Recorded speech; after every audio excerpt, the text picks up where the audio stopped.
If you have seen Dinosaur, Prehistoric Planet, or the latest season of Camp Cretaceous, then you need no introduction to the Carnotaurus. Its bull-like horns and ferocious image has left a lasting mark on audiences, and its features are so unique, they have led to some pretty terrifying and fitting nicknames, such as the devil-horned dinosaur. But even its nicknames and appearance do not reveal all the secrets, which helped make the Carnotaurus the apex predator of late Cretaceous South America. The Carnotaurus first appeared on paleontologist radars back in 1984, when it was discovered by paleontologist Jose Bonaparte. It was located in the La Colonia Formation in Argentina during an expedition funded by the National Geographic Society. The remains were striking as they were well preserved, with only some parts being destroyed by weathering. Bonaparte instantly took notice to one of its most unique features, the horns, and quickly created the genus Carnotaurus, which translates to meat-eating bull, while the specific name, Sasteri, honors the owner of the ranch in which the fossils were found.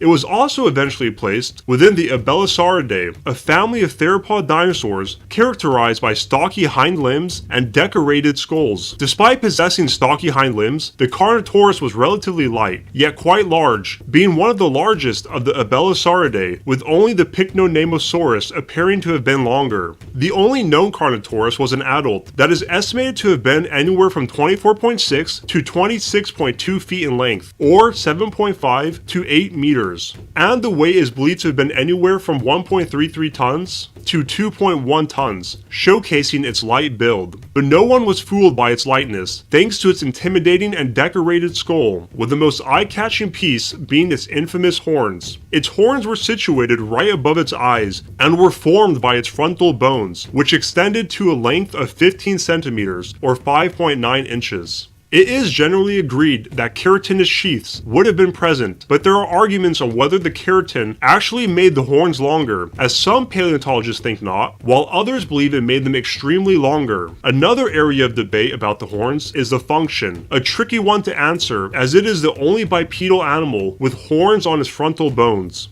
One theory is that they were used for social display, although their thickness indicates they were used physically. Many paleontologists think the Carnotaurus used its horns to fight others of its kind, similar to how rams use their horns. A study even found the horns could withstand the force of two Carnotaurus colliding at a speed of 19 feet per second or 5.7 meters per second, hinting at a design suited for fast and violent collisions. The neck and head also support this idea, as it possessed a relatively short head and muscular neck, two features that allowed for quick thrust and shock endurance. However, not all agree with this assumption, as some believe it would have instead been used for slowly pushing and shoving others, as seen in marine iguanas. The final theory, and most controversial, is that it would have used the horns to injure and kill small prey, relying on the theory that keratin made the horns much longer. But even if its horns were not weapons, the Carnotaurus had no need to worry, as it was equipped with another efficient killing tool, its mouth. Its jaw held 62 serrated, long, and slender teeth that were closely placed together, and the muscles attached to its head and jaws granted it to administer extremely rapid bites, while also withstanding a fair amount of stress when tugging on prey.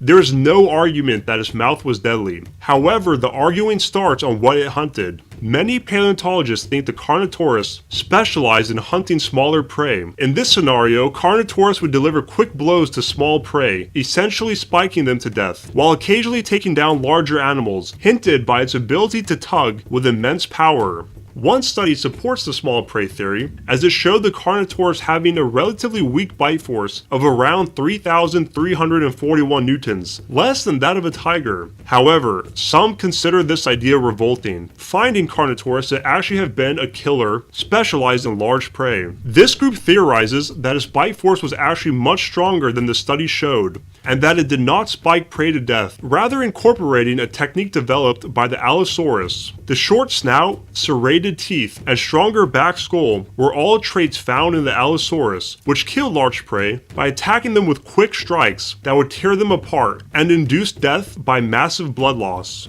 It's because of these shared traits that some think the Carnotaurus was a large game hunter, even possibly specializing in sauropods. Whatever it hunted, they would hope to be as fast as they came, as the Carnotaurus was a speed demon. The Carnotaurus had two unique features that allowed it to be extremely fast. one being its thigh bone. Its thigh bone had evolved in a way that gave the Carnotaurus a high bending capability while running. This bending and flexibility would have allowed it to withstand higher speeds, and its thigh bone structure has been found to have been more efficient than that of a human, although less than an ostrich. Its second secret to its speed was in the tail. It has long been believed that the locomotor muscle in the tail of dinosaurs, called the catofemoralis, was the top indicator of speed, and within the tail of most dinosaurs, the bones were shaped like a T, while the Carnotaurus had its bones shaped in a V, allowing this locomotor muscle to grow much larger than in most, resulting in the Carnotaurus being one of the fastest large theropods. It is believed it could have clocked in at an impressive 35 miles per hour or 56 kilometers an hour, extremely fast for a large theropod and for a dinosaur in general. To put this into perspective, it is thought the velociraptor would have been slower at 25 miles or 40 kilometers per hour. As a consequence of its great speed, it wasn't the best at making fast turns,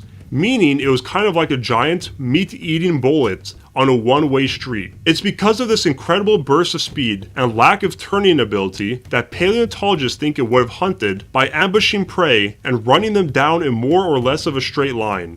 It would have likely struck at high speeds with its mouth, as its arms were immensely small, being proportionally smaller than that of the T-Rex. Most consider them to be vestigial limbs, meaning they existed on the Carnotaurus without a function. However, some think they were of some use, as displayed in Prehistoric Planet, where the Carnotaurus used its arms as a form of colorful display. Along with its speed, another part of Carnotaurus that makes it stick out amongst the crowd is the skin. The Carnotaurus left lots of skin impressions behind, giving paleontologists a good idea of its texture. It appears to have been scaly and completely feathered. It was also found that the body had large and randomly distributed conical studs, which were surrounded by a network of small, elongated, diamond-shaped scales, which could have also been subcircular. Some believe these patches would have provided protection while hunting or during fights, while others think of it as more of an artistic feature that may have been quite colorful or held a pattern used to flirt or intimidate on a social level. The Carnotaurus was lucky that it only had to worry about others of its own kind, as it is highly believed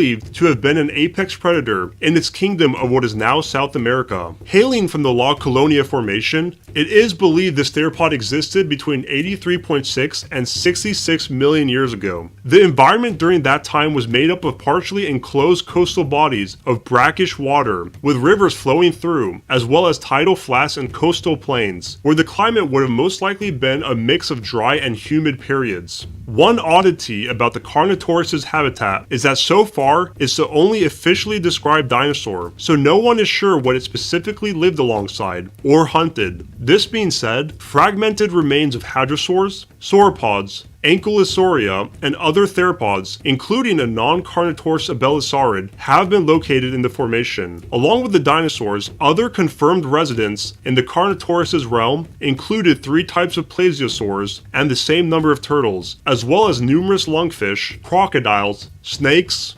lizards, and a surprising amount of mammals, as so far 300 specimens of mammals have been found, including multituberculata and genuses like the Regitherium. Being dated to 66 million years ago, the Carnotaurus was one of the last non-avian dinosaurs ever. One more achievement to its already impressive list.